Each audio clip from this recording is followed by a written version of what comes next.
Konnichiwa. I'm your host for today, Brian Nguyen from Nihongo Ichi News. Today, we'll be looking into how vaccines have an effect on human, viral, and bacterial evolution. We have three special guests today in our panel. Our first special guest is Dr. Sophia, a PhD researching influenza at the CDC. Just as natural selection shapes all living things on the earth, natural selection shapes viruses as well. Though influenza isn't considered a deadly virus by most, the CDC estimates that over 200,000 people are hospitalized per year and over 36,000 people die. Influenza evolves in a gradual way through mutations in the genes that relate to the viral surface. In short, new evolutions develop a new outer surface that is not recognizable by the host. Therefore, antibodies produced by a past infection will most likely do you no good. Antigenetic drift is one of the reasons why a new flu vaccine needs to be created each season, because as each generation of flu evolves, it becomes less and less like the ancestral strain. The data table below shows that was 99,751 more cases of flu than polio, measles, and rubella combined. Since more deadly viruses don't evolve as quick as the more common seasonal viruses such as influenza, the data proves that scientists need to be spending more time looking for a way to develop more immunity towards the flu. Oh, Dr. Sophia, awesome. That was really interesting. Our next guest here today is Dr. Jessie Wang. Hello, I am Dr. Jessie Wang, and I have been a pediatrician for a very long time, but do not ask me how long exactly, because it's very rude to ask a lady her age. When I first became a doctor in 1921, there were 15,000 deaths caused by diphtheria, which was horrifying for doctors, especially for me since I just started. But thankfully, in 2004, only one case was ever reported, thanks to the fact that the vaccine was created. In 1950, I gave around 7 vaccines to kids by the time they reached the age of 6. In 1974, I gave around 13. It went back down to 10 in 1983 because mumps, measles, and rubella, aka MMR, was put into one vaccine. In 2013, now I give around 36 vaccines, which is very harsh on my old age. In 1964 to 1965, 12.5 million Americans were affected with rubella, 2,000 babies were killed by it, and it caused 11,000 miscarriages. Thankfully, though, in 2012, only 9 cases were reported after the MMR vaccine was required. Take Japan, for instance. 80% of Japanese kids got the whooping cough vaccine, and there were only 393 cases.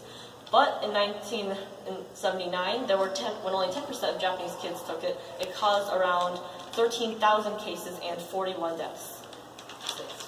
Wow, that's shocking how 15,000 people can die from diphtheria in 1921, and also how 36,000 people died from the flu on average. Now, let's introduce our final guest, Dr. Adi. More than 10 million vaccines per year are given to children less than 1 year old. As time passes by, the number of vaccines we use keeps increasing per person. Data indicates that vaccinations are helping control the spread of disease. Diphtheria is down by 99%, hepatitis B is down by 99%, and hepatitis H influenza is down by 98%, and polio is completely eradicated. By the age of 16, a child would have had over 15 different vaccinations.